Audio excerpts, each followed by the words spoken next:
20 वर्ष की खूबसूरत लड़की परफ्यूम लगाकर कार में बैठी थी। उसकी परफ्यूम की खुशबू कार में फैल रही थी और कार में एक रोमांटिक गाना बज रहा था।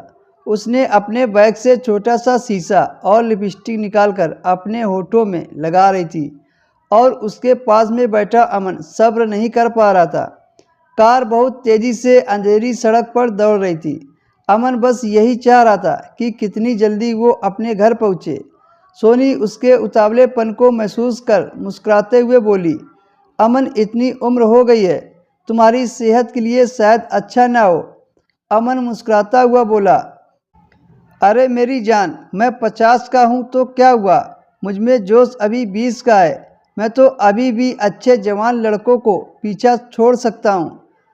इस बात पर सोनी हल्के से मुस्कुरा उठी। वैसे भी अमन के साथ रात गुजारने में उसे काफ़ी रुपए मिलने वाले थे, इसलिए वो भी खुश थी।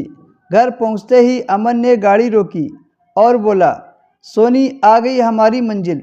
वो दोनों गाड़ी से उतरे और अंदर चले गए। अमन उसे सीधे बेडरूम की तरफ ले जाने लगा। सोनी ने कहा, इतनी क्या जल्दी है? अमन बोला, जब से मैंने तुम्हें देखा है मैं अपने ऊपर काबू नहीं रख पा रहा हूँ। अमन बहुत उत्सुक था क्योंकि आज वह पूरे 2 महीने के बाद किसी लड़की को लेकर यहाँ आया था। वो ज़्यादातर घर से बाहर नहीं निकलता था और आज सोनी को देखकर वो खुद पर नियंत्रण नहीं रख पा रहा था। तभी सोनी अचानक से घबराकर चीख पड़ी। अमन ने हैरानी से पूछा, क्या हुआ? सोनी ने हाथ से इशारा करते हुए कहा, वहाँ कोई है, मैंने किसी की परछाई देखी है। अमन बोला, अरे तुम्हें ज़रूर कोई वहम हुआ होगा, मैंने तो तुम्हारे सामने घर का ताला खोला है।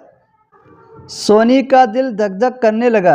अभी वो बैठने ही वाली थी कि वो फिर से डर गई और बोली, तुमने ये पायल की छमछम सुनी? इस बार तो अमन चिढ़ गया और बोला, मुझे तो कुछ भी सुनाई नहीं दे रहा है। तभी सोनी दहशत के मारे चीख पड़ी और हकलाते हुए बोली, वो तुम्हारे पीछे कौन खड़ी है? अमन ने पीछे मुड़कर देखा तो कोई नहीं था। इतने में सोनी बेहोश होकर गिर पड़ी। अमन घबरा गया और उसे बिस्तर पर लिटाकर उसे होश में लाने की कोशिश करने लगा। सोनी, क्या हो गया है तुम्हें? होश में आओ, तुम ये कैसी हरकतें कर रही हो? सोनी एकदम से उठकर बैठ गई और उसने अमन को तेजी से दूर धकेल दिया। तभी सोनी बोली, दुष्ट पापी, मैं तुम्हें छोड़ूंगी नहीं, तू मेरा गुनहगार है। सोनी के बिखरे हुए बाल, बदली हुई आवाज़ सुनकर अमर थरथर कांपने लगा।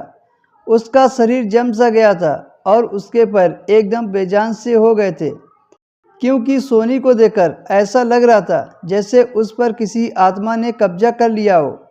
सोनी अपना सिर तेजी से गोल गोल घुमाने लगी, जिसके कारण उसके आंखों का काजल पूरे चेहरे पर फैल गया और उसका चेहरा भयानक लग रहा था।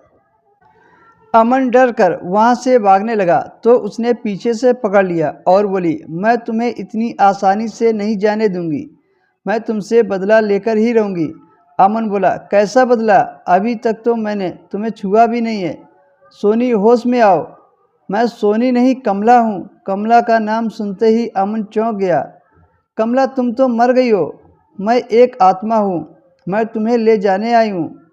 मैं तुम्हें मार दूंगी जैसे तुमने मुझे मार दिया था। अमन कमला से बोला, मैंने तुम्हें मजबूरी में मारा था क्योंकि तुमने मेरे साथ रात गुजारने से मना कर दिया था, जबकि मैं तुम्हें ढेर सारा पैसे दे रहा था और आज तक किसी लड़की ने मुझे मना नहीं किया, इसलिए मुझे मजबूरन ये काम करना पड़ा। मुझे माफ़ कर दो कमला, मेरे से गलती हो गई। माफ़ तो मैं तुम्हें कर दूंगी, लेकिन मारने के बाद। तू क्या चाहता है? तेरे पास पैसा है तो तू किसी भी लड़की के साथ कुछ भी करेगा। अब तेरी मौत मेरे ही हाथों होगी, तब जाकर मेरी आत्मा को शांति मिलेगी। उसके बाद वो आत्मा अमन को मार देती है और सोनी के शरीर से निकल जाती है।